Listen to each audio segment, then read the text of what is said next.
আসসালামু আলাইকুম। আমি আজকে আপনাদের সামনে যে জমিটি নিয়ে কথা বলবো এটি হচ্ছে উত্তরখান প্রাইমারি স্কুলের নিকটে অবস্থিত। আর জমি হচ্ছে যে দেখতে পাচ্ছেন এটাই হচ্ছে জমি। এই যে এখান থেকে কিন্তু এটা কিন্তু সীমানা, এখান থেকে একবার ওই মাথা পর্যন্ত। আর সামনে দেখতে পাচ্ছেন ওটা কিন্তু 3 রাস্তার মোড়, কিন্তু দুই পাশে কিন্তু দোকান রয়েছে। তো আমি বলবো এখন এই পাশে আপনার 3টি দোকান করা আছে। আপনি চাইলে এখনই ইনস্ট্যান্ট কিছু কাজ করে এখন ইনস্ট্যান্ট কিন্তু আপনি ভাড়া দিতে পারবেন। ভিতরটা দেখতে পাচ্ছেন, পাশে কিন্তু ওইখানে ওইটা কিন্তু বড় বিল্ডিং রয়েছে। আপনার সামনে কিন্তু হাই স্কুল।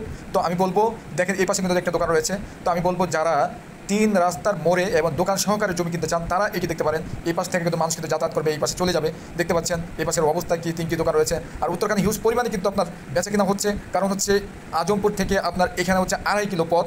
আর ওই যে দেখতে পাচ্ছেন ওই বিল্ডিং দেখতে পাচ্ছেন কিনছেন, ওইটা কিন্তু সীমানা। তো আমি বলবো যারা উত্তরখানে জমি কিনতে চান তারা এটি কিনে রাখেন। প্রাইমারি স্কুল হচ্ছে ওই যে দেখতে পাচ্ছেন বিল্ডিংয়ের পরে কিন্তু প্রাইমারি স্কুল। তো হিউজ পরিমাণে যারা ইনভেস্ট করবে, যে 4.5 কাঠা জমি চাচ্ছেন খুঁজছেন, তারা এটি দেখতে পারেন। একটা ভালো একটা লোকেশন, এখন কিনে রাখলে আপনার 5 বছর পরে কিন্তু আপনার 3 গুণ দামে কিন্তু আপনি বিক্রি করতে পারবেন। তো অল্প কিছু বালু যদি ফেলে এখন ইনস্ট্যান্ট আপনি কিন্তু বাড়ি করতে পারবেন। আপনার এয়ারপোর্ট একেবারে নিকটে, এয়ারপোর্টের পাশে এই এখন আপনি কিনে রাখেন, এখন ইনস্ট্যান্ট কিন্তু ভাড়া হয়ে যাবে। তো দেখতেই পাচ্ছেন আশেপাশের পরিবেশ কি অবস্থায় রয়েছে।